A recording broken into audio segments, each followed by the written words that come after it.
So the big news this week was, well, big news.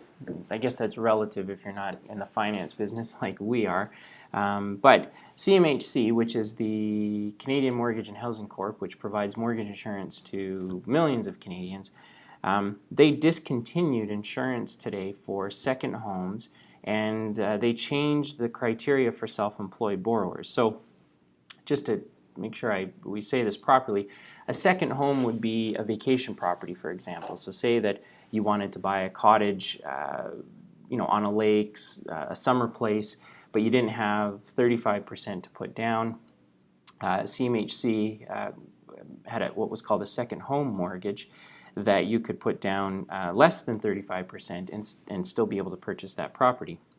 They've now done away with that program, so as of May the 1st, no luck if you're looking to buy a second home and you don't have the down payment. You won't be able to go to CMHC to get them to insure the mortgage that the bank hopefully is going to give to you. But then the second one, which is a little bit more, probably has more of an effect on the market, which would be self-employed individuals. CMHC, or back in a few years ago, it used to be that if you were self-employed, you could kind of say I'm a self-employed electrician and I make $90,000 a year. And for the most part, the insurance companies, because CMHC is not the only one, but the insurance companies providing mortgage insurance would say, is it reasonable that an electrician could make $90,000 a year? And if the answer was yes, then they would go ahead and simply approve the deal as if that particular individual had made that amount of money. And then the market changed during the downturn and insurance companies went, well, wait a minute, we don't want to have to kind of make an arbitrary decision like that. We want to see some kind of evidence that you make this much money. So we'd like to see a business license. We'd like to maybe see your articles of incorporation to prove that you're self-employed. And so there's a little bit of paperwork that was involved in order to do it. And now what the CMHC in particular has taken the step, and I'm sure the other insurance companies will follow suit shortly, but now they've said they want third-party verification. So they actually want to prove that if you're self-employed as an electrician and you say you make $90,000 a year, you now have to prove that you make that $90,000 a year. And so you wouldn't think that's troubling, except that for most self-employed individuals, assuming that they're profitable and they're making money, the way they take their money out of the corporation is usually through a dividend. And that's because on the advice of their accountant, a lot of times an accounting firm or an accountant who's doing the financial records or the bookkeeping for someone who owns their own business would say, look, pay yourself a dividend. That way you don't have to have a deduction for CPP and EI and go through your payroll system. The dividend is a much better way to do it. The problem with that is that dividends are not recognized by banks as actual income. There's a bit of work involved in proving to a bank that if you've consistently received this amount of a dividend, that it's sustainable into the future and it can be evidenced by the history. So now self-employed individuals are going to have to start figuring out how to prove to the bank that they make the money they say they're going to make, and the bank wants the insurance companies rather want third-party verification. So what does this mean? This means that if you're self-employed and you're going to have less than 35% or rather less than 20% to put down on a property, that you're now going to have to make sure you've got all the evidence available to you that you make the amount of money you say you make.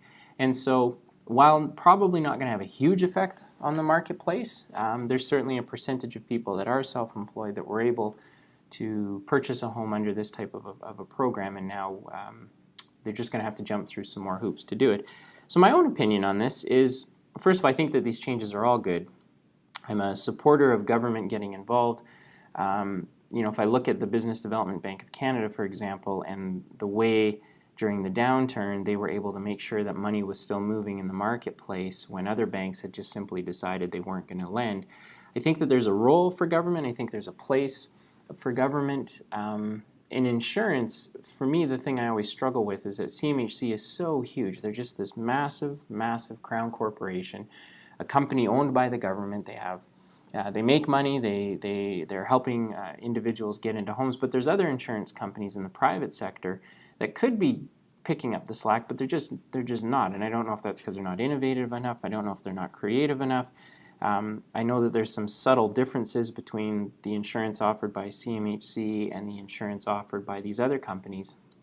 But nonetheless, I think that these changes are good. I think CMHC does need to pull back out of the marketplace and allow private insurers to come ahead of them. But if private insurers aren't going to get ahead, if they're not going to be innovative, and if they're not going to try and be creative in how to help people purchase homes, then I mean CMHC kind of by default continues to fill the difference. So I think these changes are good. I don't think the changes affect a huge percentage of the market.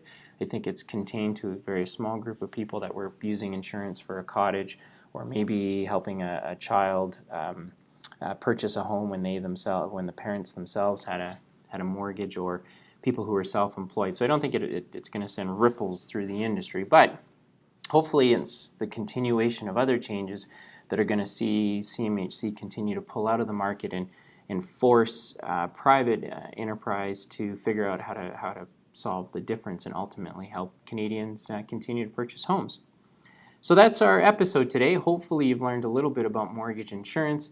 Hopefully you've gotten some tips on, if you're going to have a mortgage renewal coming up, how it's pretty easy to pick the phone up and talk to the bank that's offering you the renewal to see if you can get better terms. And we look forward to seeing you on the next episode. In the meantime, I encourage you to visit mlenow.ca. That stands for Making Life Easier Now.ca.